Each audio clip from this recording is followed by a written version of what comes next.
council meeting to order. Mr. Shipley, could we get a roll call? Councilman Anderson. Present.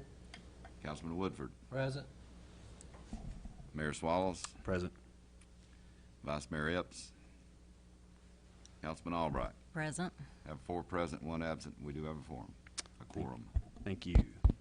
Could I ask everyone to stand for a moment of silence followed by the Pledge of Allegiance?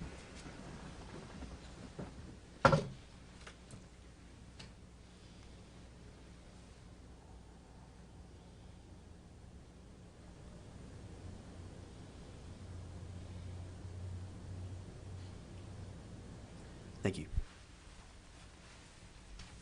Allegiance to the flag of the United States of America and to the republic for which it stands, one nation, under God, indivisible, with liberty and justice for all. Thank you.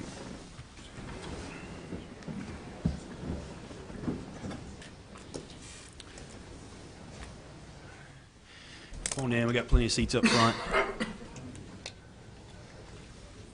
All right. Item 1, Mr. Shipley, consider approval of agenda as presented. Do we have changes to the agenda? We need to remove item 2, consider approval of the minutes of the prior council meeting. Those are not quite ready yet, so we just remove that item. Okay, so we'll remove item 2. All right, do I have a motion for approval? Move for approval. Second. All right. Ask for the vote. Have 4 yes votes, motion carries. All right. On to the old business. We're skipping item 2, going to item 3. Consider on second and final reading, ordinance 101-215, closure and abandonment of an undeveloped alley right-of-way located between Byrne and Lee Avenues through parcel 7 on map 40G, group C, and declaring it as surplus. Sponsored Mr. James Mills. Mayor and council members, the alley locations depicted upon the screen. Here's an aerial view. The purpose of the closure and abandonment is to allow for the exchange of the alley right-of-way for a utility easement necessary for a sewer construction project near the Burton Estates subdivision.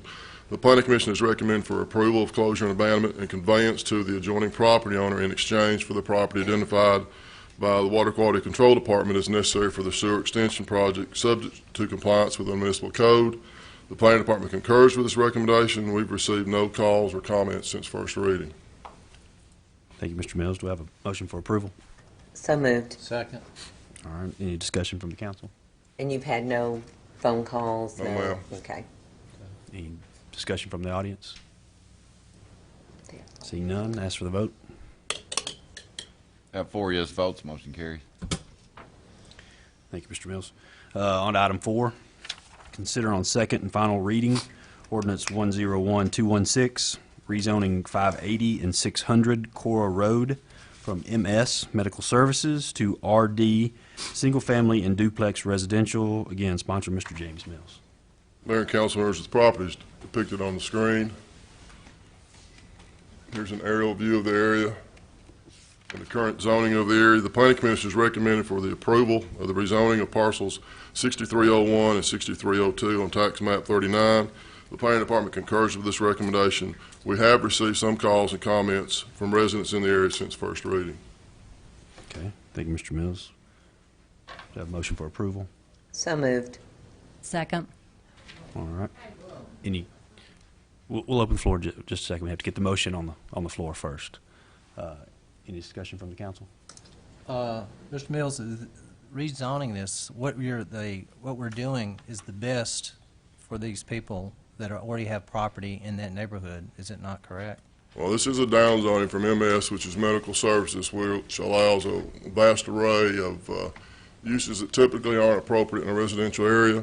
We talked about the history of this at first reading, but it was zoned MS originally, this entire nearly 9 acres for the development of assisted living facility. At that time, this was the only zone we had that allowed assisted living facilities. The area was annexed for that specific purpose. Since that time, it's been subdivided. The assisted living facility, which is, we've been told, is basically an apartment unit, is on a 2-acre tract. The 6.7-acre tract remains undeveloped.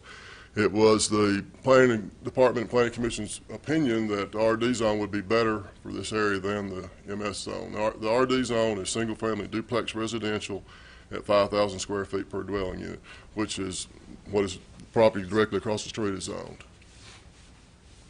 So the property directly across the street from the site that we're talking about, say again, Well, directly across the street is outside the city limits. The nearest property within the side of the city across the street is RD, the same zone that's being proposed here.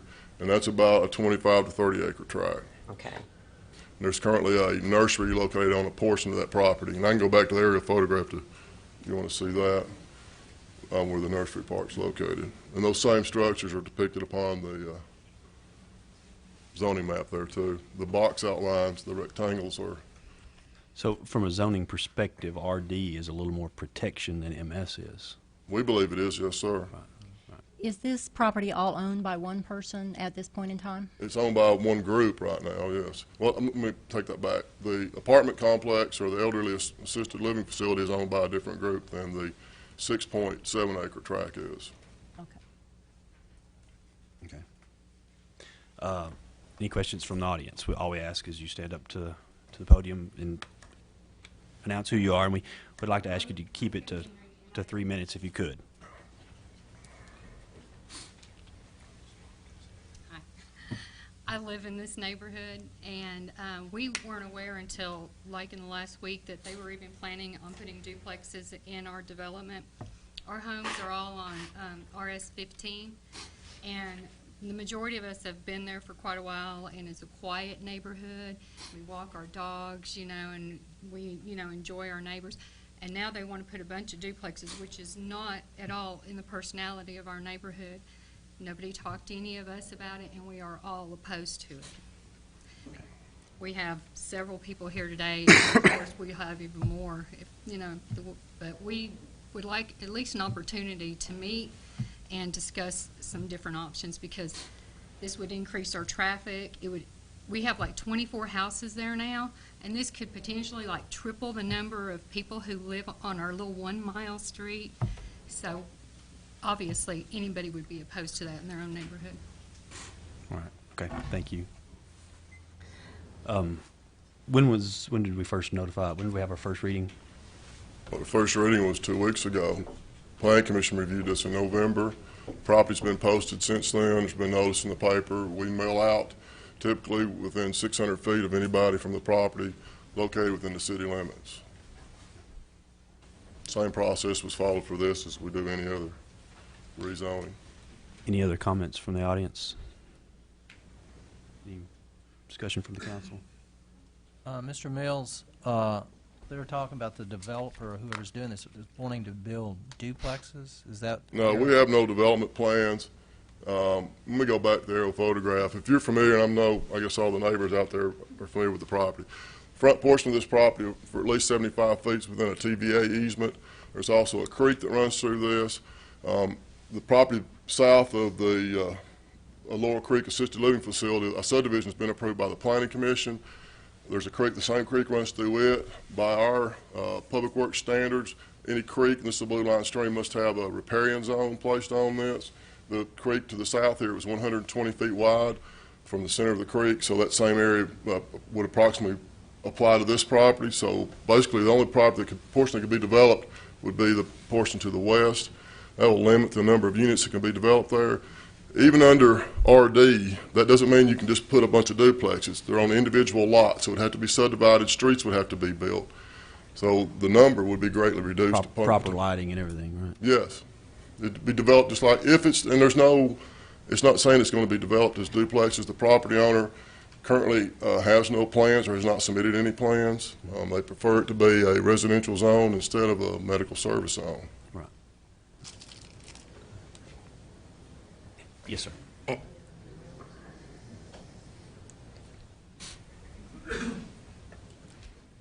I'm Richard Kells, and I also live on Cora in the area. I don't think, obviously, it's a beautiful area, and we hate to see development. Development's probably inevitable. Okay, let's take that. I can see it as a plus from a tax base. I can see it plus proper development would have absolutely help the value of the houses. But the problem that we have, and the things that bother us with a duplex type of situation is, we are in a tech area. Tech students are fine, except when you get 5 or 6 in the house, which I can name 3 to 4 residents in our neighborhood that are tech houses. I love tech, I support tech. When you get them throwing your trash in your yard, speeding down the roads, and in temporary transient residence, which you will have in a duplex type development, that is a concern. Now, if we can find a good compromise which will suit both us and you to where it is positive development, I don't think you'll have a problem.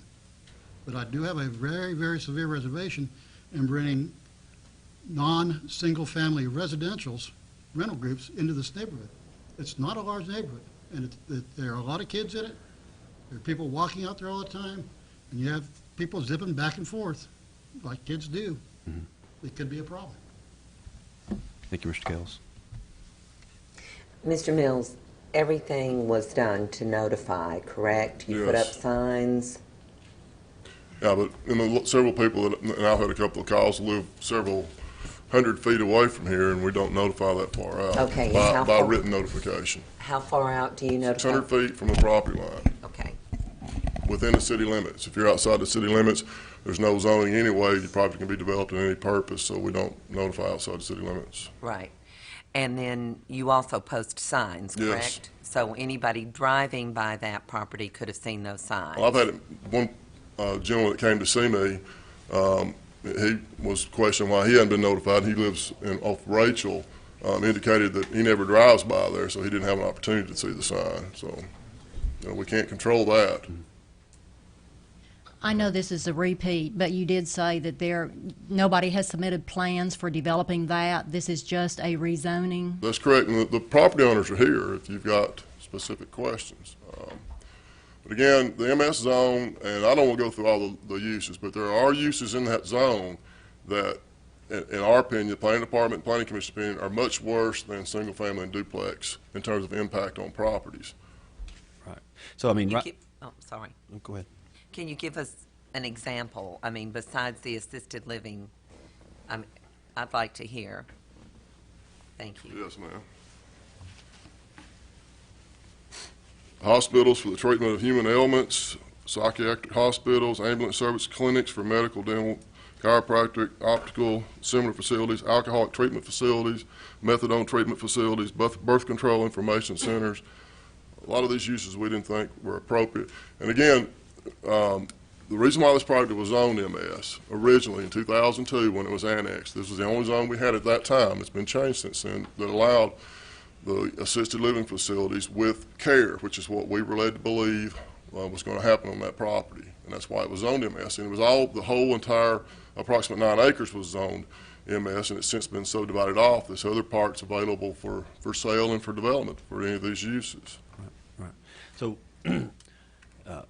Kells, Ms. Henry, I mean, this zoning is making it more restrictive. So, I mean, on the spectrum of zoning, you go all your commercial zones, medical, MS being one of them.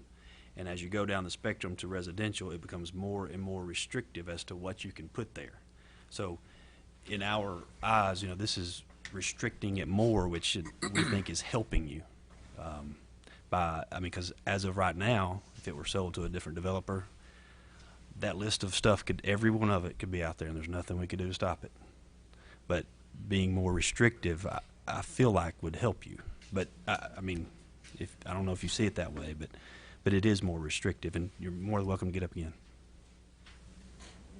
Why not zone it the same as what the rest of the neighborhood is, rather than That was looked at also, and you can see on the screen the entire 30 acres across the street from this is RD.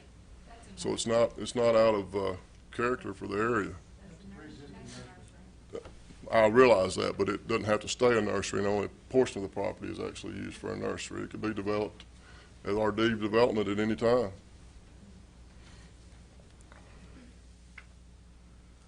I just wanted to say that in the last 2 to 3 years, we've had, we went from being a residential, then we had a developer come in and start opening rental houses up and building rental houses in our neighborhood, and it has been a nightmare with them since then. I don't know if it's the same developer, but we've had, you know, like he was alluding to, all these frat-type environment going on, which it's still, even though it's against the zoning ordinance, and the zoning people came out to tell them that, they're aware of it, they continue to rent these houses to 5 and 6 tech students at a time, and they're having all kinds of parties. They don't maintain our neighborhood and our yards like we take our time and we carefully do that, you know. It's just not reflective of the personality of the development that we bought to retire into. And we just don't like we can't do anything about what's already done. But to put more in there, more rental, would potentially drive us out of our own neighborhood. And that's unfortunate because we live there and they're doing business there. As long as it's a medical, they can't develop any more tech houses or frat houses or duplexes or apartment complexes. And I agree with one of my neighbors who said if it was like the RS-15, we'd be fine with it because then it would still be single-family houses. If we could keep them from renting to all the tech students and making it a frat row, which it's definitely not supposed to be. And we just feel like we're being taken advantage of by business in a residential neighborhood. Thank you, Ms. Henry. Mr. Littrell, I'd like to address a question to you. Have you gotten calls regarding this? Regarding those houses in the RS-15 that are rental properties, have you gotten complaints from the residents? I'm not aware of any right now. That they could have talked to David Daniels at codes office. I just wouldn't be aware. But it's all over Cookeville, you know, we get calls. Well, yeah. Yeah. Now, that's a typical complaint that we get. Yeah, I just was wondering. Which we've taken a lot of steps in amending the code. Now, again, I'm sure there are violations, but that's several years ago. We redefined the definition of family to try to address that. It's one person, non-blood related or adopted in a family. So if you've got 3 people, that's not allowed in a single family zone that aren't related. But it doesn't stop the parties, and it doesn't stop Right. a lot of things. Sure. that happen. No? I live 1 block from Tennessee County. I know. Okay. But, you know, I knew that when I moved there, so. Any other, yes, sir.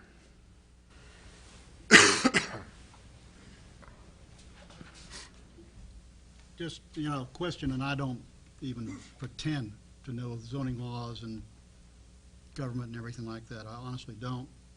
But from what I'm hearing, and if I'm hearing incorrectly, please correct me, is this is one residential zoning law which allows multiple housing to possibly exist, duplex, whatever, multiple resident housing, correct?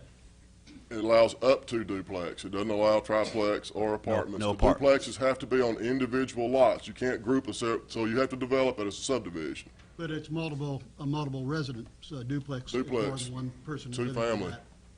that building, so to speak. Well, why can't we, and I think it would satisfy most of us, have it zoned to residential, single-house dwellings only? That would eliminate the multiple residency. That somewhat eliminates the possibility of a transient residential crowd. That would help.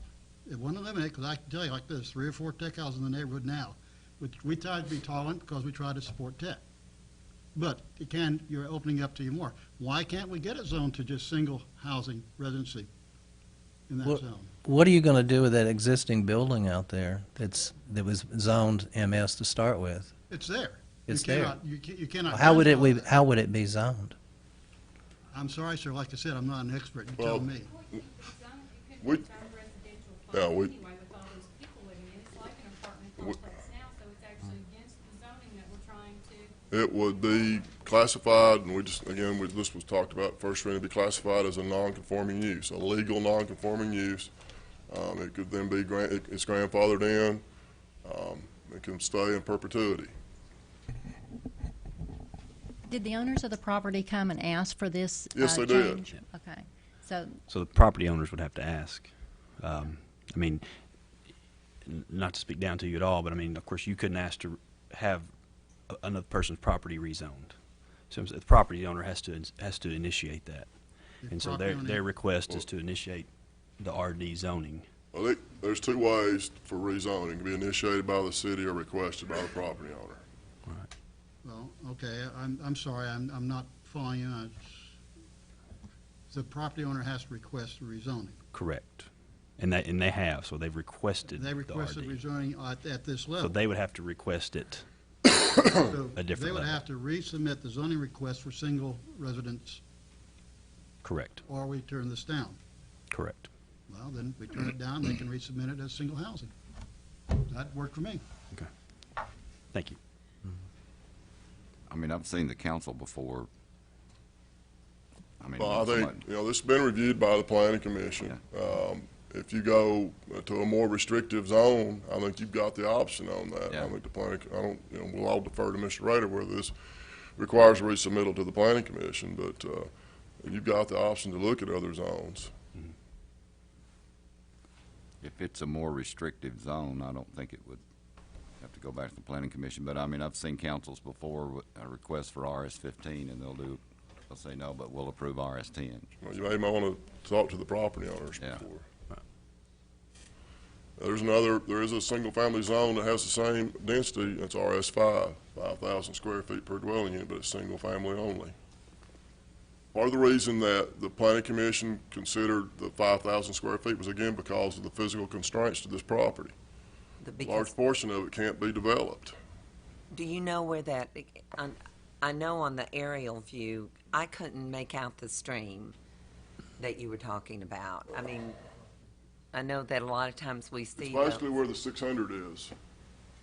Okay, Like, it runs just above the north-south E. through here. okay. And so 120 feet from the middle of that stream. Well, it works out to about 60 feet on either side as a riparian zone. The way it's measured is 50 feet from the top of the bank on either side is a riparian zone. It's an area that can't be disturbed.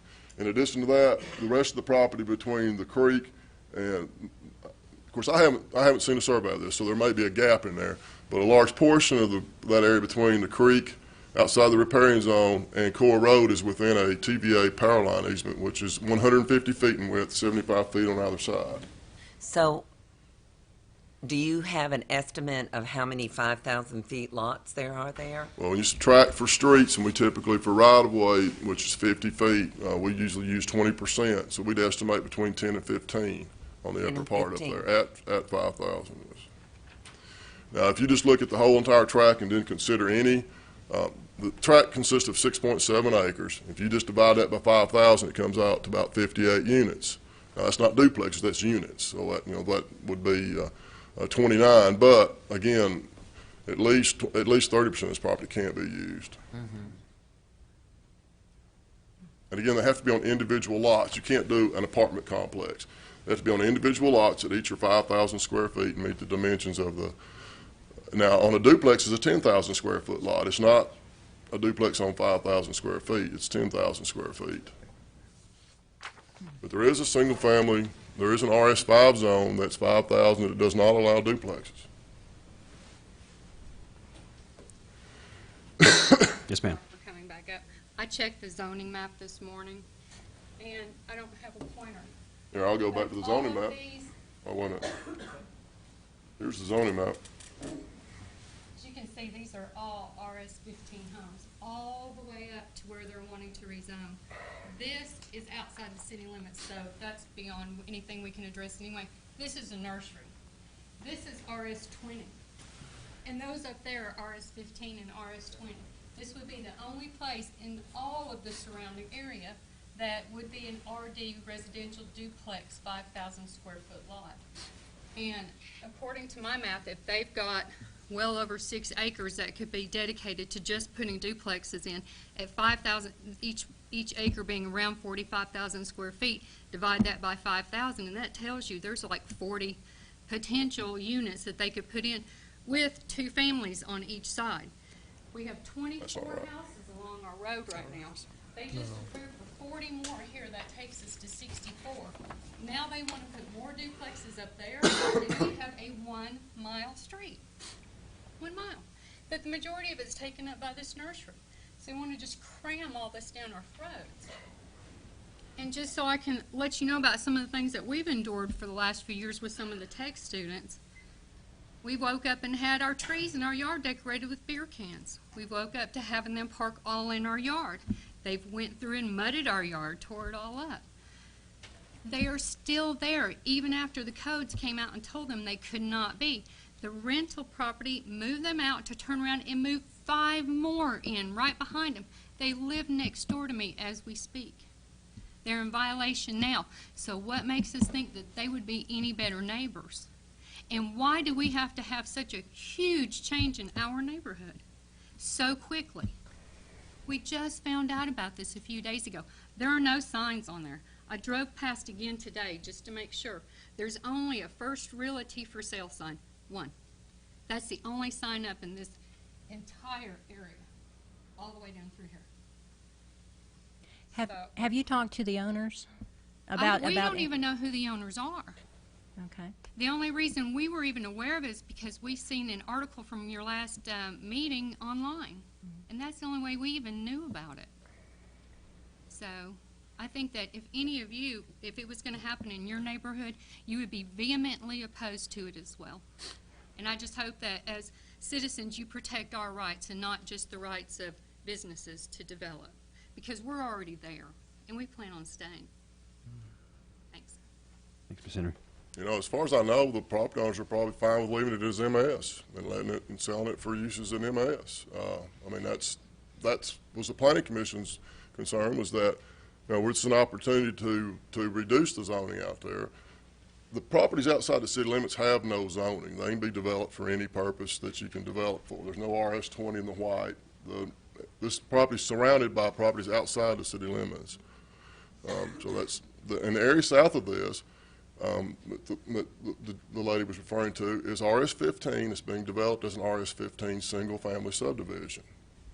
And how big are the lots for the RS-15? 15,000 square feet. Okay. That's those numbers, that like 20 RS-20 is 20,000, 15, and we've got a 10 and a 5.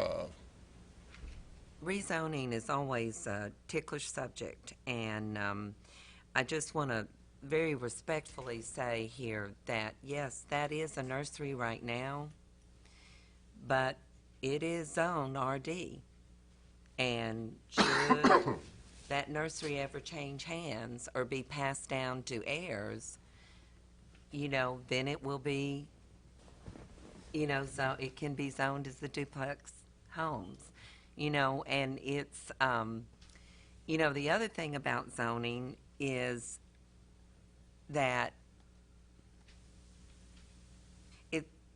we want it to be as consistent as possible, but as the city changes and grows and the needs change and grow, that's why we have the Planning Commission to study all these things.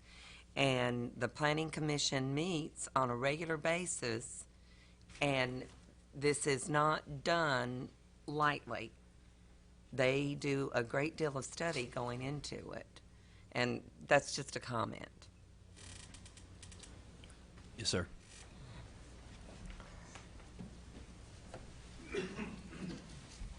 Okay, I'm a real amateur. I really didn't mean to get involved in this, but there's some points. MS zoning. Yeah, I agree. Residential zoning is probably better. That's fine. No one's asking you to keep it at MS zoning. No one is saying that we want it kept in MS zoning. What we don't want, what we do want, is zoning for single dwelling houses. That's good for the tax base, it's good for us, it's good for everybody. It makes everybody happy. MS zoning, we don't care. Get rid of it. Fine. Let's zone it for a single housing residential area. Existing businesses and nurseries, that is something that you have to live with. You're not going to change it. Changing this zoning to a multiple house isn't going to make it go away, isn't going to make it worse or less worse if that does become a property that's RD. Now, there's nothing to say that if that is going away, that there can be a possibility to rezone it to residential zoning, since it is in a residential neighborhood. That has been done in government all across the United States. So it does not have to stay commercial. It could, yes, but doesn't have to.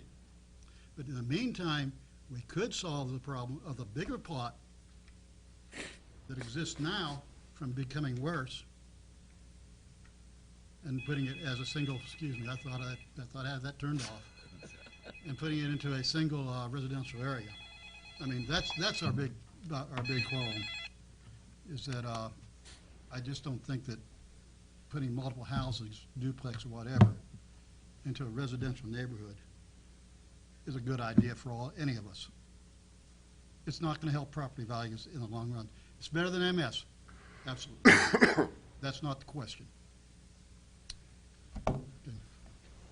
Thank you. All right, just to reiterate, the motion on the floor is to consider rezoning from MS to RD, single-family residential and duplex, which is more restrictive, quite a bit more restrictive.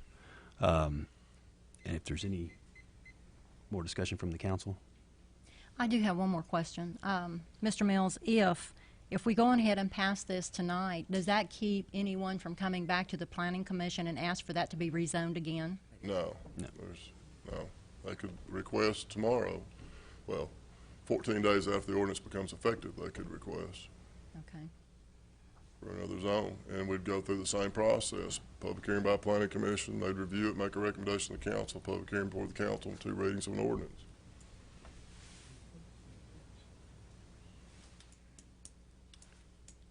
Any more discussion from the council? No. Any more discussion from the audience? Okay. Well, considering that, you're looking for protection, and this is more protection. Now, this is not to say it can't go farther, but the property owners have asked for that, and it is more protection, which is what you, sounds like what I'm hearing. And you asked if, me personally, I would rather be beside RD residential than MS. Just to answer your question, but so anyway, with all the discussion on the table, ask for the vote. I have 4 yes votes, motion carries. Thank you, Mr. Shipman. Thank you, Mr. Mills. Item 5, consider on second and final reading ordinance 101217, amendment to zoning code section 230 FL, which is floodplain district, to reflect revisions to the flood insurance rate map resulting from a letter of map revision. Sponsors Mr. James Mills. Mayor and council members, this was approved on first reading at our last meeting. The effect of this is to remove at least 8 properties from the flood hazard area and to reduce the flood hazard area on 3 others.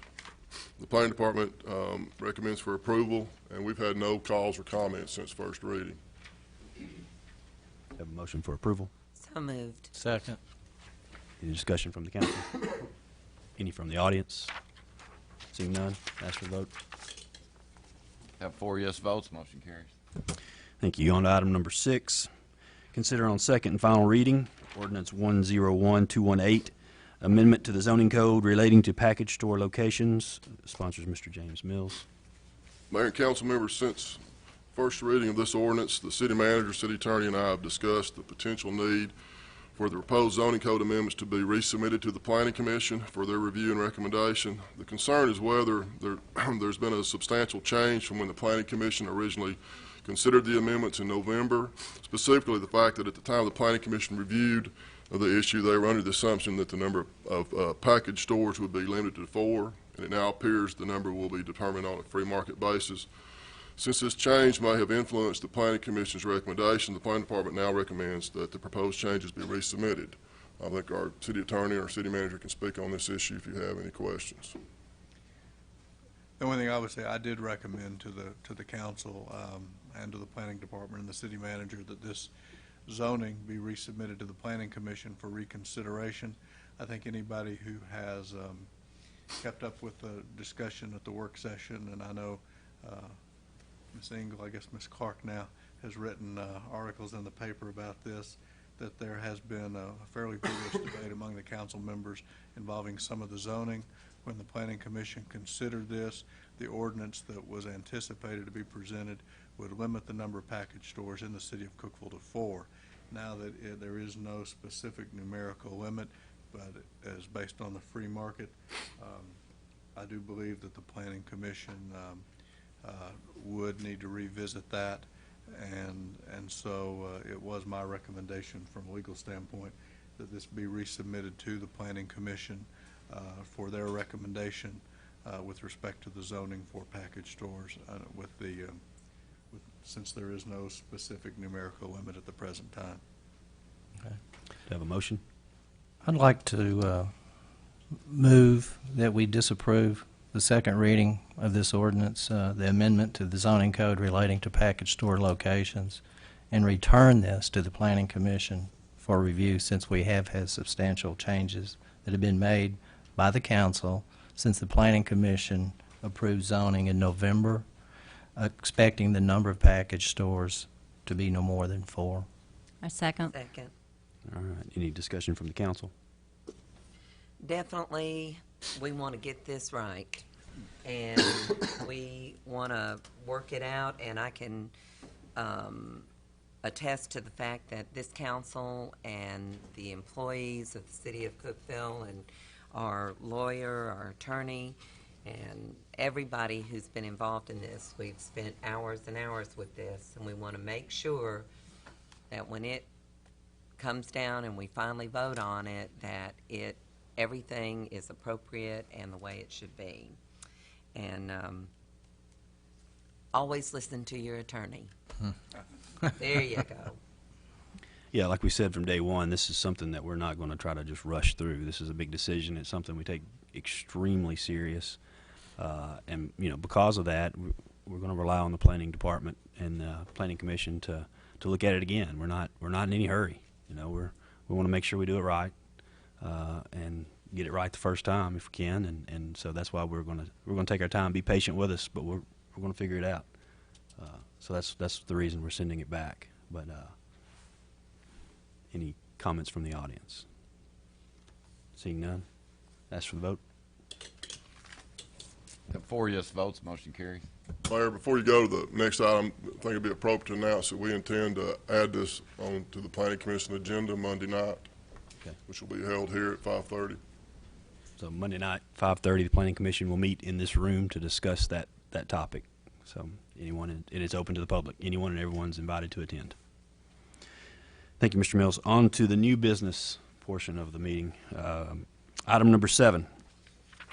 Hold a public hearing on the annual progress report on the plan of services for the following annexation areas: Old Sparta Road, Horace Lewis Road, Old Bridge Road, Falling Water River, Buck Mountain Road, Dry Valley Road, East Highway 70 North, Interstate 40, West Cookeville Interstate 40, Shagrag Road, Rebecca Place, Bunker Hill Road, Lovelady Road, and Free Hill Road, North Washington Avenue. Sponsors Mr. James Mills again. Mayor and council members, when a municipality annexes an area, it's required to prepare and adopt a plan of services specifying what services will be provided and when the services will be provided. The services that have to be addressed in a plan of service include police and fire protection, water service, sewer service, solid waste collection and disposal, street maintenance, street name signs, planning and zoning, inspection services, electrical service, street lighting, recreational facilities, and natural gas service. In 1998, through Public Chapter 1101, our state legislature adopted requirements that we have to do an annual report on our plan of services. Prior to that, we didn't, but we now must do one. The report is to indicate the progress we've made in providing those services. Since the adoption of Public Chapter 1101, we've annexed 16 areas, which are depicted on the screen, requiring annual reports. The plans of services have been completed for 7 of these areas. That means all the things that we promised have been completed. These are the remaining 9 areas for which services still remain to be completed. A comprehensive report was recently completed and prepared and published in the Herald Citizen, and I'll briefly go through the findings of that report. The first area is the Old Sparta Road, Horace Lewis Road area. The only service remaining to be provided in this area is sanitary sewer. The plan of services specifies it will be provided within 15 years after the effective date of annexation. That would place it at approximately June of 2015. The second area is the Old Bridge Road, Falling Water River area. The services remaining to be provided here are sewer service, electrical service, and street lighting. The plan of services states that sewer will be provided using the same criteria we use elsewhere in the city.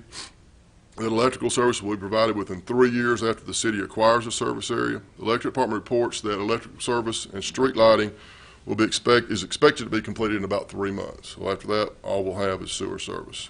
The next area is the Buck Mountain Drive Valley Road area. Within this area, the only things that remain to be completed are sewer and electrical service. Again, the plan of services specifies that sewer will be provided using the same criteria as elsewhere within the city for unserved areas, and that electrical service will be provided within 3 years after the city acquires the service area. I neglected to say, we've now acquired the service areas for all these areas, I believe, haven't we, Tony? And we're in the process of completing the implementation. Most of this area has been provided with electrical service. The next area is the East Highway 70 North Interstate 40 area. All services in this area have been provided except water service, sewer service, and electrical service. The plan of services specifies that water service improvements will be completed within 15 years. Sanitary sewer will be based on the same criteria as elsewhere within the city, and electrical service will be provided within 3 years after we acquire it. The water service improvements, the only thing that remains to be completed is one additional fire hydrant. Sewer is currently being installed in the Burton Estate subdivision, and electrical services have been provided into the entire area except along North Salem Road. In the West Cookeville Interstate 40 area, all services have been provided with the exception of water service, sanitary sewer, street lighting, electrical service, and natural gas. Plan of services says that water service will be provided within 5 years after we acquire the service areas. We've yet to acquire the service areas in this area. Sanitary sewer will be provided based upon the same criteria as used elsewhere within the city. That electrical service will be provided within 1 year after we acquire the service area, and that natural gas will be provided to the portion of the area north of Interstate 40 within 5 years after the effective date, and on the south side of 40 upon when the level of development, when it's economically justified. Existing gas customers have had their rates reduced. Electrical service and street lighting have been provided to approximately 3/4 of the area. And as you know, a contract has been awarded to provide water and sewer service to the Highlands Business Park, which is the large area south of I-40. In the Shagrag Road area, all services have been provided with the exception of sanitary sewer. Again, the plan of services specifies that it will be provided based upon the same criteria as we use to determine service in other unserved areas within the city. The Rebecca Place area, all services have been provided with the exception of sanitary sewer. The plan of service in this case provides that sewer will be provided within 20 years after the effective date of annexation. And last but not least, the Bunker Hill Road, Lovelady Road area, all services have been provided with the exception of sanitary sewer and natural gas. The plan of services specifies that sewer will be provided within 20 years after the effective date, and that natural gas will be provided based upon customer demand and when economically feasible. Natural gas has been provided to 14 customers. If you've had any questions, I'll be glad to try to address them. What was the first thing you said? Could you go back? Do you have a motion? So moved. Second. Any discussion from the council? No. Always appreciate everybody taking care of this business for us. Ronnie Kelly, looks like you've got a lot of sewer to do. Any discussion from the audience? Seeing none, call for the vote. Have 4 yes votes, motion carries. Thank you. Mills, thank you. You may sit down now. All right, on to item 8. Consider approval of proposed agreement covering arrangements for the establishment of a new delivery point at the Southwest Cookeville 161 kV substation. Sponsors Mr. Tony Peak.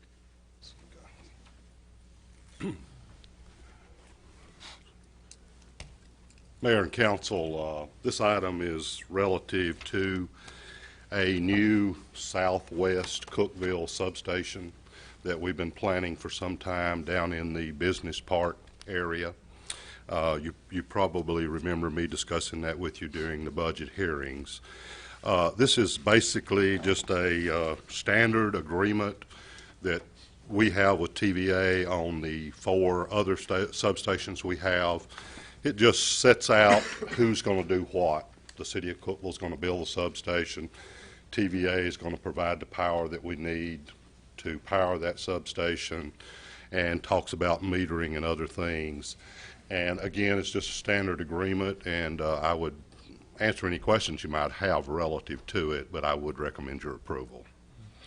I also have some photos of some recently built substations just a preliminary review for you.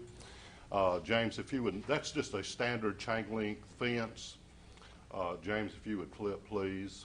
That's some of the equipment that will go inside. It's unlike a lot of the substations that have been built in the past. This one is going to be what's called a metal-clad substation. It's a little more expensive, but it hides a lot of the unsightly stuff and gets it in metal-clad enclosures.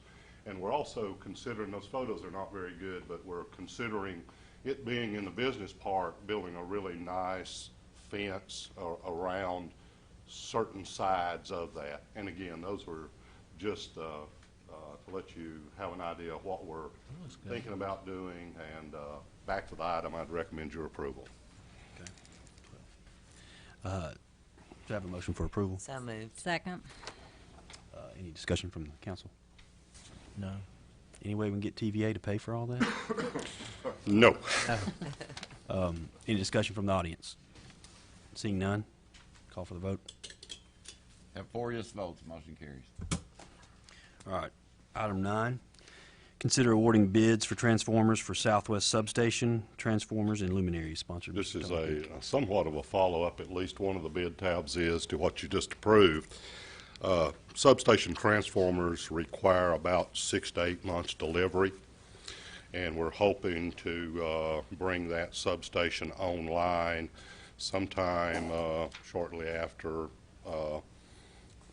2012, around January 1st, 2012. So the first tabulation sheet you probably have in your packet, I'm not sure how you've got them aligned, but it's for 161 to 13 kV substation transformers. There'll be 2 of those. Received 3 bids from 3 folks that generally bid substation transformers. Low bid meeting specifications at $740,044 each for a total of $1.480 million is Stansbury and Associates, and I'd recommend your approval. All right, do we have a motion for approval? So moved. Second. Any discussion from council? Any from the audience? Seeing none, call for the vote. Have 4 yes votes, motion carries. Thank you, Mr. Peak. Mayor and Council, the other 2 bid tabulations I have that were a part of that item are just standard transformers that you see driving up and down the streets, and some street lights that I'd ask you to approve collectively. Recommend low bidder meeting specifications. Low evaluated on transformers, low bidder meeting specs on the lighting. Recommend your approval. Do I have a motion for approval? So moved. Second. Any discussion from the council? No. Any from the audience? Seeing none, call for the vote. 4 yes votes, motion carries. Thank you. Thank you, Mr. Peak. Item 10, consider awarding bid for 6-month paving and asphalt by the Public Works Department, sponsored Mr. Greg Brown. Mayor and Council, we recently advertised and received bids for a 6-month contract for asphalt and paving. Highways Incorporated was a low bidder, meeting specs, so I would recommend your approval. Thank you, Mr. Brown. We have a motion for approval. So moved. Second. Any discussion from the council? Any from the audience? Seeing none, call for the vote.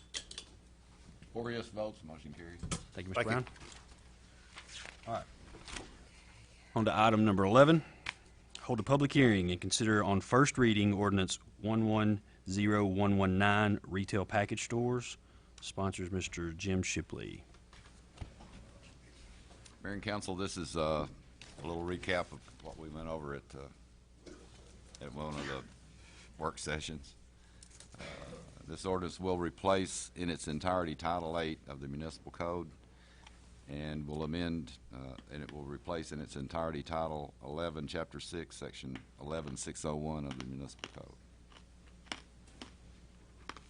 And under Chapter 1, under the ordinance now, we have one section that was where we moved the Alcoholic Beverage Control Board from Chapter 4, and that's the chapter that regulates beer, so that the duties of the Alcoholic Beverage Control Board would encompass all the pertinent aspects of beer and alcoholic beverages. Chapter 2 is for on-premise consumption of alcoholic beverages. That chapter was not changed. There's no changes to it. And then Chapter 3 is what we're here for mostly. That's consumption of alcoholic beverages for off-premise consumption. We felt like it was important, since we're setting distance requirements from churches and schools, that we have definitions of churches and schools in the ordinance. And the definition of a church in this ordinance means a building or sanctuary where the congregation gathers for regularly scheduled worship services. It does not mean parishes or any other facility, sanctuary, or property that is not used for regularly scheduled worship services. Definition of a school: that's any grammar school, middle school, high school, which is either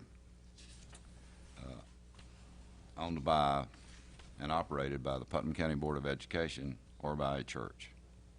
It does not include private colleges or schools where you have specialized subjects that are taught, and does not mean any private for-profit schools. We felt like it was important to define a university or technical school, and that shall mean any university or technical school that's owned and operated by the state of Tennessee. The ordinance adopts in its entirety Tennessee Code Annotated Title 57, Chapter 3, which deals with sale of alcoholic beverages for retail for off-premise consumption.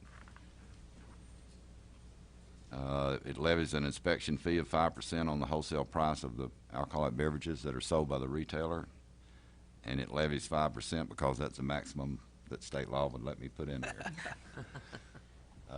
I think if your county has a population over 60,000, it has to be 5%. If it's less than 60, it can be 8%. Really? Yeah. I don't know where they came up with that. They did.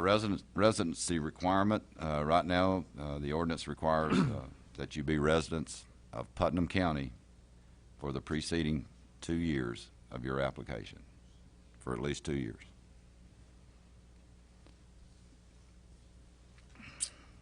Okay, the distance requirements from a church. It currently says that it will be, the retail store will be 200 feet from any church that is defined in this chapter, and the distance will be measured in a straight line from the closest outside wall of the store to the closest outside wall of the church building. It requires the retail stores to be 400 feet from a school, and that is measured the same way, from the nearest outside wall of the school to the nearest outside wall. This is school grounds. Yeah, it is school grounds for school, that's right. From the school grounds to the closest outside wall of the proposed retail store. It also requires the store to be 200 feet from a university or technical school, and those are measured from the nearest outside wall to the nearest outside wall. It requires the minimum floor space that's accessible to the public to be at least 1,000 square feet. And state law requires you to obtain a certificate of compliance from the city before they will even issue you the application papers. The ordinance contains a non-refundable fee of $500 per application and an additional $100 for each additional person that's listed on the application. And that is charged to offset the cost of the city of doing the background check, residency requirements, location of the proposed building, all those things that have to be checked out.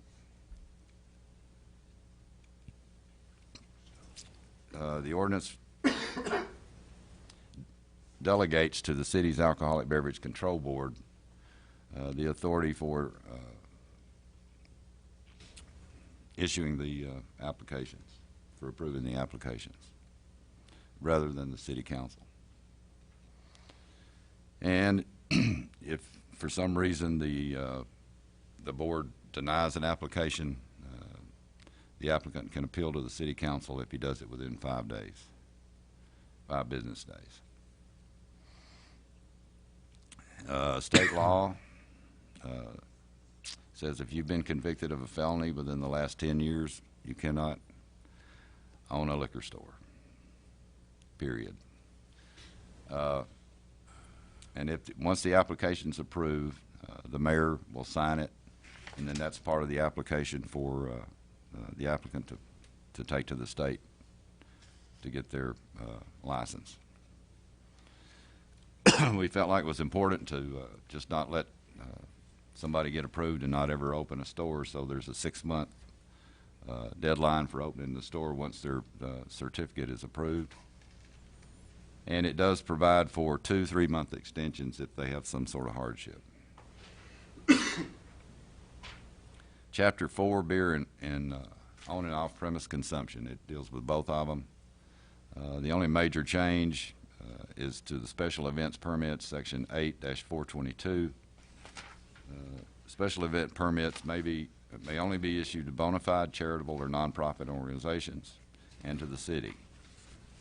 And they will not be issued for the sale or storage or manufacture of beer on any public property, right-of-way, or street, except at special events in Dogwood Park, the Cookeville Performing Arts Center, and at City of Cookeville sponsored events at locations designated by the City of Cookeville.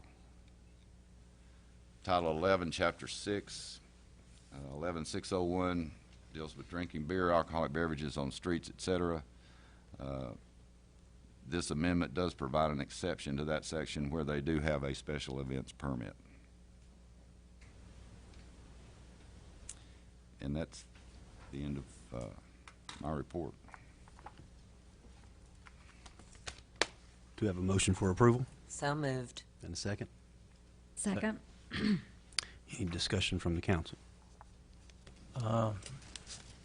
Anybody that's been to the the work sessions has seen me on the residency requirement prefer that it would be the citizens of Cookeville and not including the county. But after many discussions and knowing my fellow councilmen are leaning toward the way it's written right now, it is not that overbearing for me to go along with the way it's written right now. We're doing our best to make sure that the people that want to have a business opportunity can do so with this type of business. And I'll make the comment that when we first started talking about this, I very publicly said that I wanted it to be a citizen of Cookeville who would be the owner of these package stores. And that was, my thought with that was when we were thinking about doing a lottery.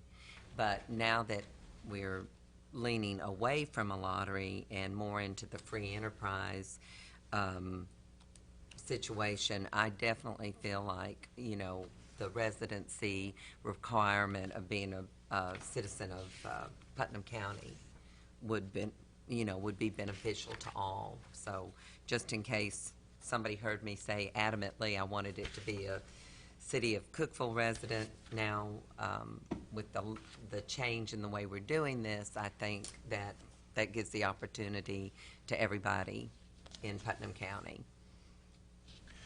The main thing that I want to ask the council and recommend is that second reading on this ordinance be deferred until after the zoning ordinance comes back from the Planning Commission and the zoning ordinance, the final zoning ordinance for the location of these is passed prior to the final reading for the actual approval of having package stores, so that the right sequence develops, which is going to probably delay this about 2 weeks from what was originally anticipated, now that the zoning has to go back to the Planning Commission. We don't have to make a... No, you No, don't have to decide that today. That's just, I wanted to let everybody know that we've had so many questions about the timetable. I thought it would be important to, So we're thinking the second final reading would be more like February the 17th instead of the 3rd. Assuming Assuming- the zoning ordinance comes out of the planning commission. Right. And is approved by the council on first reading, so that it can be approved by second reading on the 17th. Then after that, this can be approved on second reading on the same night. Gotcha. So we're saying that's the earliest that's going to happen. Unless there's a special, unless some special called meetings. We have a mandatory 15-day notice period under the state zoning statute that really brings us to the February 17th day. Gotcha. Okay. So nothing will happen until we get the zoning hammered out. So the earliest would be February 17th. Okay. Any more discussion from the council? I've got on the special events permit and how it relates to the open container. How are we going to control this? Is, I know a lot of my friends, are responsible, but, is it because of the presence of police are going to be out in force on this, or is it going to be in a restricted area? These special events. Well, at Take Fall Fun Fest, it would be in a fenced-off area where you could not leave that area.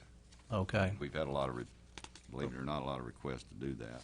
And you have to keep in mind that the special events permits can only be issued to nonprofits or charitable organizations, or to the city for a city event. And we have to approve that. The city does. Right. Special event permits are issued just through the city clerk. Okay. But the ordinance specifically says the Performing Arts Center, so that kind of confines it by itself. The Dogwood Park is a little more open, and then the city manager or the city clerk or the council could designate a specific area of Dogwood Park. And then the same would have to be true with for example, the Fall Fun Fest, designate one corner of the square, for example, and rope it off, somehow segregate it from the other areas, if that's what was decided. But that would have to be done as part of the permit process. That's really not defined in this ordinance. There's a lot of flexibility to the city where when the city has a special event, then the city within that special event can confine the location. Okay. But right now, there's plenty of flexibility there, so you're not tethered to any specific thing. Well, that's good. Okay. Any other discussion from the council? Well, just one more. I just want to reiterate that so much study and work has gone in everything that we do, but particularly in this. We've covered everything, we've talked about everything, and our staff has been very efficient, the attorney, the city manager, and a lot of work has gone into this. And I want to say, I know Mr. Shipley, when the referendum was first passed, he surveyed almost every city in the state for their ordinances allowing retail package stores. And then I know the city council, and then to some degree myself and my law firm have tried to blend this ordinance so that it would best match our community. And that's what this has come to through several work sessions, which I know many of the people here have been to those. I know Ms. Clark has been to all those. Some of them have been publicized more than others. But we've tried to create, I know Mr. Shipley and the city council members who've worked on this have tried to create a blend that would fit our community best when comparing it to other cities throughout the state of Tennessee. I would like to take the opportunity to thank all of you that have either called or have answered my questions, shared your concerns with all of us, because that has really been helpful. There have been times when I thought I was set and knew what I wanted to do, and somebody would bring up something else that I had not thought about. And so it's been a good learning process for all of us, and we appreciate all that you have shared with us. Yeah, and I want to reiterate what Councilman Albright said. it's been just a moving target. I mean, it seems like it changes every week or so when we get together and talk about it. Of course, a lot of the folks here in this room have gotten together with us just about every time. And it's not put to bed yet, obviously, but it's we're getting closer and closer, and we're feeling better and better about it. But just wanted everybody to know, thank you for all of your input, and it was all well received and heard and thought through, and we're all in it together. So now I will open up the floor to the audience. I would like for you to come forward, say your name. Try to limit it to 3 minutes if you can. Obviously, we're not going to wrap the gavel if it's 3:01, but just try to be considerate of everybody's time, and we will open the floor. Yes, sir.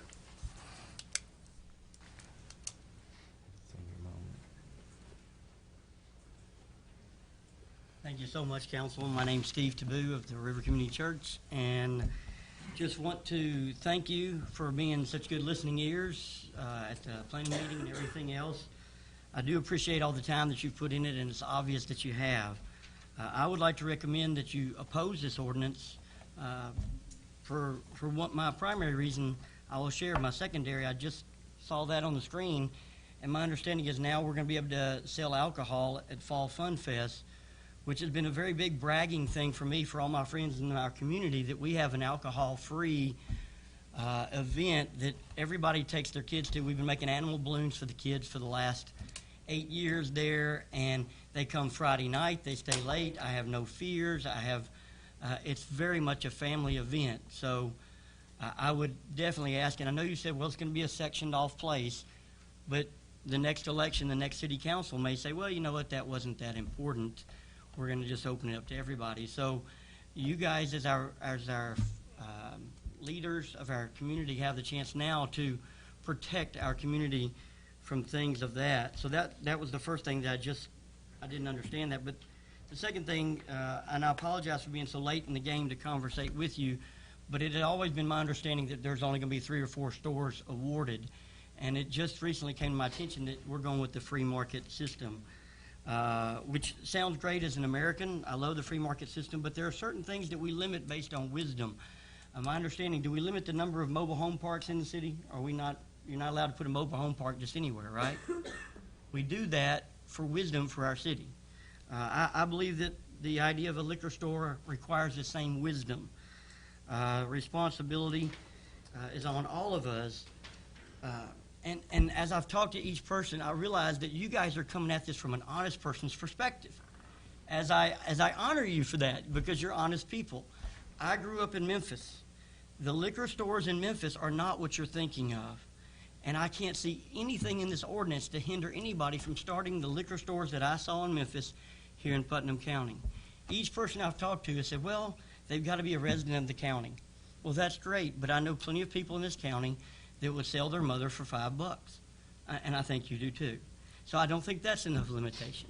Then we say, well, there's the zoning, and if you open this up, I hope I'm wrong, but my fear is that if it only takes $500 and the limited amount of restriction that you have, that there will be certain people who will choose to open up liquor stores in our impoverished areas that are most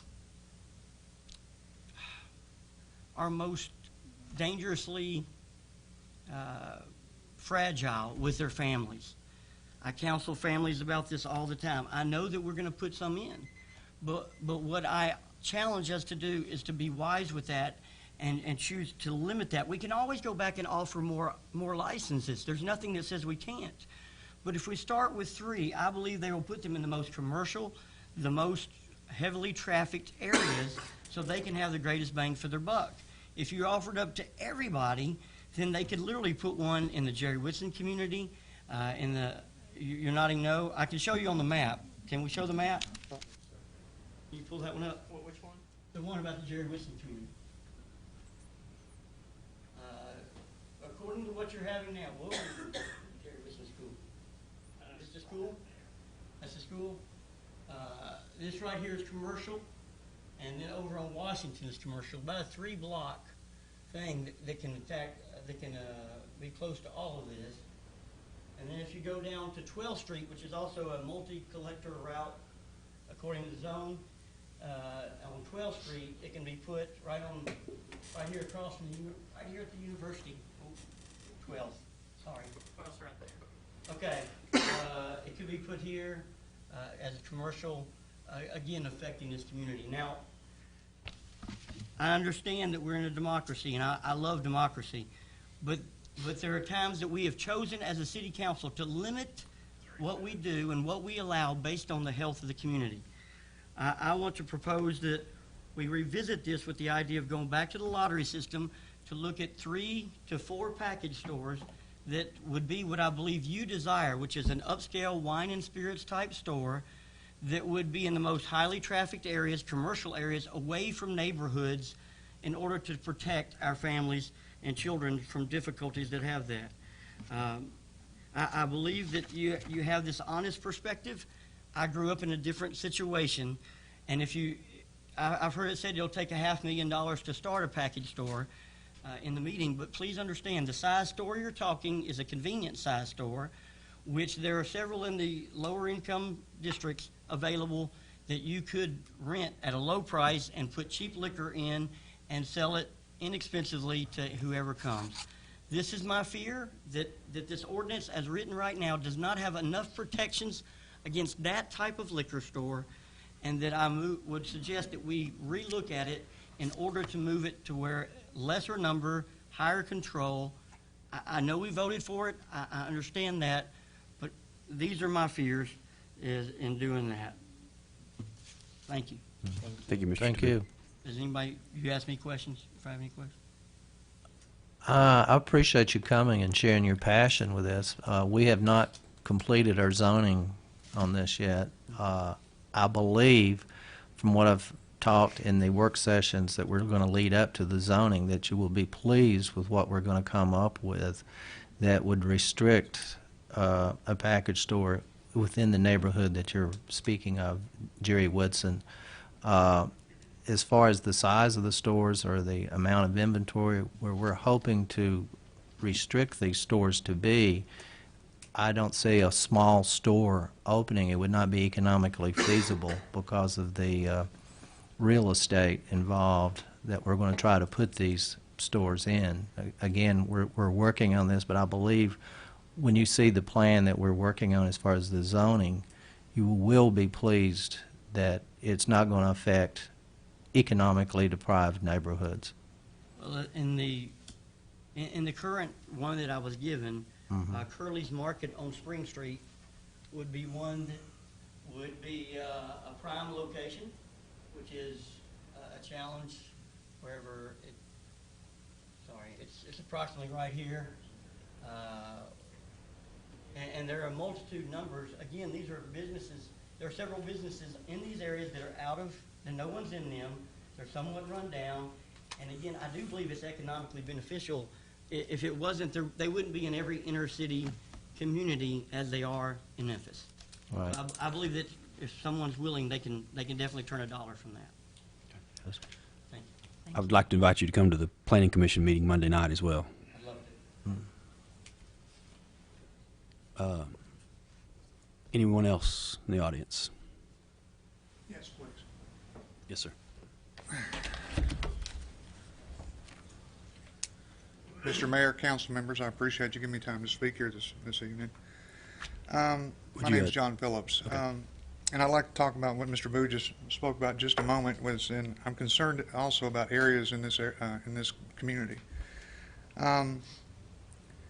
Being a former alcoholic and a son of an alcoholic, I know the devastation and pain that alcohol can bring to a family. I know the idea of a liquor store or liquor stores in this area mean to some of you increased revenue for this area. I'm originally from a town not far from here, Harriman, Tennessee. It's about 40 miles from Knoxville. One of the first things you see when you exit the interstate going to my hometown is a liquor store. It wasn't that long ago that thought of that idea was all right with me. But it's obvious by me standing here talking to you this evening, my heart and my mind have changed. Not just because of the fact that I gave up drinking, but also because of seeing what happened in my hometown.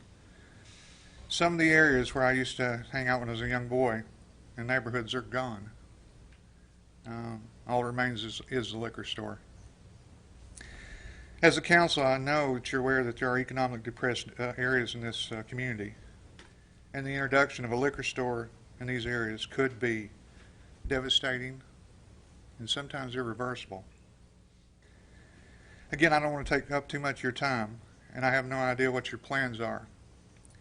Let me say this to the council, if you please, pray about this, consider very carefully the location of these stores, and ask yourself, do you want to be remembered as a city council that brought this community to new heights, or one that was responsible for destroying neighborhoods in this community? Thank you. Thank you. Thank you. Thank you. Anyone else? Yes, sir.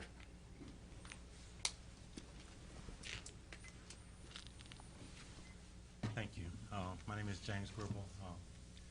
I really agree totally with what Steve Taboo said and John Phillips, but I speak from a different point of view. And I want to read these numbers. You know, one out of every 10 children ages 12 to 13 they've tried alcohol. 70% of all teenagers have tried alcohol. 60% of all teen deaths in car accidents are alcohol related. You know, are we thinking about our children? Are we thinking about our grandchildren? Are we thinking about that next generation? I work with a ministry called Freedom Ministries. It's a recovery ministry for drug and alcohol abuse. I facilitate for a ministry here called Hearts of the Cumberland, divorce and death. A lot of those deaths are alcohol related. Most of those divorces have alcohol included in it. I come from an alcoholic family. I've got a brother and 2 nephews that's alcoholics. Now, they did it with no package stores, all right? But what are we going to do? We're going to flood our neighborhood. We're flooding our communities with the opportunity to do what? You know, what are we growing our children into? What are we telling them? What value do we put on their lives? And you guys got the opportunity to answer that question. You know, how do you value the next generation? We have a college campus here, and God help me. We know how college students are. My daughter back there was beating me up earlier when the lady was up here talking about college students partying all the time. But you know what? That lady was right. I deal with them. I've got 6 to 7, 18 to 20-year-olds in my house all the time. They don't drink. And I thank God for that. That's a blessing. But what about the others? What about the ones next door to me that do drink? And they partied all the time. You know, what are we offering these guys? An opportunity to do what? So I really think our money could be spent, and I know alcohol will bring revenue to the community, but I think it could be spent better to create an environment for our next generation, our kids, a safe environment for them, something that they'll look back at us and say, hey, they cared about us. All right? Thank you. Thank you. Thank you, Mr. Gribble. Anyone else? Yes, sir. Hang on just one second. My name's Bobby Davis. I am with Cookeville First Assembly. Kind of dangerous to be behind the pulpit. I probably want to take up an offering before I'm done. It'll go to our time. No, real short. I don't come against a lot. I'm for more than I'm against. And this is not about whether we're going to bring package stores in. We know that people's already voted. I just guess I want to come and join with these guys. My dad was an alcoholic. He was a minister in this town my whole life. He's at home with the Lord now. But I was that preacher's kid that fulfilled the legacy of preacher's kids. And I guess again, maybe I need to come back to the Planning Commission just to share that limit the availability, because I think the more availability we limit, and I think the reason, because some of these guys that counsel and some of these pastors that are here, we deal with this every week. We have to look at the kids that is bringing the divorce, and so it's like, you know, I tell people the best way not to become an alcoholic is never take the first drink, because some people I went to college with, they were able to manage it. I was never social. I always ended up over here at one of the cells. So I was never a social drinker, but we don't know who the next one will be. So again, I do thank you for what you do. You serve the public just like we do, and you do it well, and we appreciate you. But I guess I just want to go on record as if we can limit them as much as possible would be very beneficial for our community. Thank you. Thank you, Mr. Davis. Thank you. Thank you. Yes, ma'am.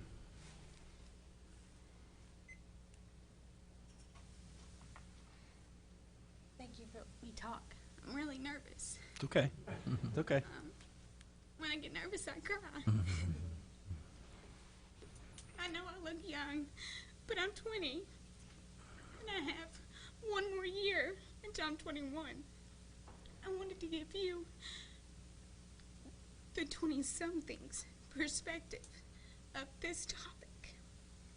One of my close friends got woke up one night at 3 o'clock in the morning from a very good friend calling her from a party. She was drunk, face down in her own puke. And she drove there and called my friend to take her home. I also, like my dad said, there's many of my age at my house who don't drink, but a couple of them, by the grace of God, have come out of that. And so I guess what I'm trying to say is if you put more in our town, kids like me who have never drunk and are not necessarily waiting until we do get to that age, but once we do get to the age appropriate, I've heard if you've never drunk and you've been at home and been protected by your parents because they love you so much, once you get to the age, you're going to go buck wild. Who's to say that they're not going to if you put more in there? And so I'm trying to say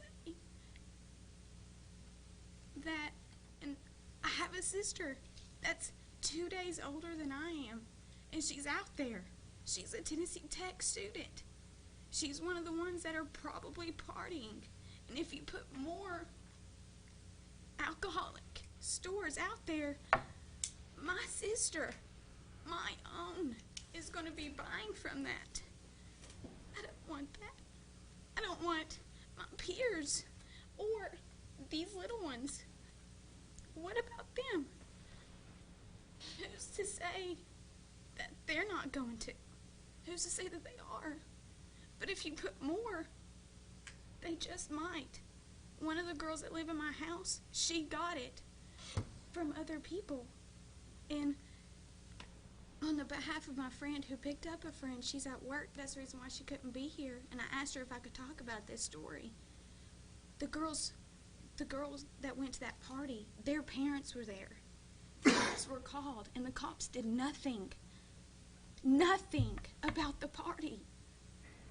Who's to say that more cops aren't going to do anything with more parties if there's more alcohol here in this little town of Cookeville? Who's to say? Thanks. Thank you for speaking. Anyone else? Any other discussion from the council? No. Just want to remind everybody that the weather's supposed to get bad tonight, so be careful. Try not to run over each other when you go to your grocery store and get that last loaf of bread and last gallon of milk. But I don't know if it's going to come or not, but they say it is. So be aware and be careful as we go forth tonight. I just want to say that, of course, we are, this was something that was voted in, and so we are in charge of figuring out what to do. We didn't put it in place necessarily, but that's a job we take serious. And there are several elements to this. One being zoning, that with those certain ways you can restrict things, and we're trying to look at it fair and reasonable. So just want everyone to know that. And that's all I have. Anyone else? We have to vote. Call for the vote. I have 4 yes votes, motion carried. Thank you. That ends all the new business items for tonight. This is, I have a feeling most people have already spoken, but this is the portion of the meeting that we do open it up to anyone to stand up and speak for 3 minutes. If you could limit it to that, as close as you can, about anything you have on your mind or want to discuss or want to come to the council with. Yes, sir. Maybe. I was just curious, from that vote that you just took, does that mean that the whole ordinance is passed? Or it means that you have a, what does it mean? Have to go to the second reading to pass it, which will be on the 17th. Okay. February. But you're not having any more planning meetings to discuss it, Monday. correct? To- Not to discuss this ordinance? This ordinance specifically, there's no called meetings other than our regular work sessions, which will be The first and third Monday. actually be the 31st. It's the Monday before the first. Oh, So it'll be the okay. 31st and the 14th. So the 31st will be the Monday. next working session, Like it was in the conference room. and you're also having The A planning meeting. commission is Monday at 5:30. a Monday at 5:30. Here. Okay. And when the zoning ordinance comes back, there'll be a public hearing on that, but I think that's going to be the 17th. Correct, Mr. Shipley? Correct. The public hearing on the zoning will be on February the 17th. So there'll be another, like this was the public hearing on the ordinance for retail package stores. The public hearing like we had tonight will be on the 17th for the zoning ordinance, assuming it comes out of the planning commission and is approved first reading. Then at second reading, it'll be the official public hearing on that. Yeah, but let's clarify by saying that every council meeting is a public hearing. Yeah. Correct. Right. But the official, required by law, public hearing will be on the 17th. Okay. And by passing this ordinance, you're approving alcohol at Fall Fun Fest, correct? Under That's what cer- it un- says. Under certain conditions, yes. But it didn't say that in the thing, right? Well, yeah, it does. What did it say? What was the wording? I missed that. First of all, it doesn't specify Fall Fun Fest. It Right. Correct. specifies events designated by the city of Cookeville. So the city would have to designate the Fall Fun Fest. It only designates the Dogwood Park and the Performing arts. Performing Arts Center, or if they get a special permit. But this council could say, hey, we can sell alcohol with no limitations if you choose at Fall Fun I don't Fest. think No, it's, I don't think no, it's it the has sale to of be- alcohol. It has to be a nonprofit organization, Okay, so it's not for profit. okay, okay. And it's That's not what I'm gonna, wholesale. I Okay. mean, it's not like we're going to, I mean, this, you're going to have to apply to the city of Cookeville. The city of Cookeville has to approve that, and you have to be, what was it, a nonprofit, and what was the other one? Charitable. And a charitable organization. or a city organization as well, didn't it say that? Or the Correct. city of Cookeville Yeah, or the itself. city of Yeah. Cookeville. The other thing to keep in mind is that you already, under the previous ordinance, could obtain a special events permit. And you could have found some property, and I know somebody that almost did it at Fall Fun Fest a couple of years ago, adjacent to the event, put up a tent, do a special events permit, and they could have served beer. So it could have happened even if you don't officially allow it there. It'd just be on private property. So now it can be on public property. Correct. Right. That's the way the ordinance is written. So, well, I guess I'm just trying to clarify. So what we're saying is, if my church wants to do an open keg night at Fall Fun Fest, I just apply for a permit from you guys, and if y'all approve it, then we can do that, according to this ordinance. According to that ordinance, you could, but there's also a Fall Fun Fest committee that would have to approve whether that goes there or not, whether Okay. it can go. All right, but that's not in the stipulations. Well, there's a lot of policy things that are not in the actual ordinance. Okay. Thank you for your clarification. Thank you very much. Anyone else? Anything by the council? Be careful. This meeting is adjourned. Yeah,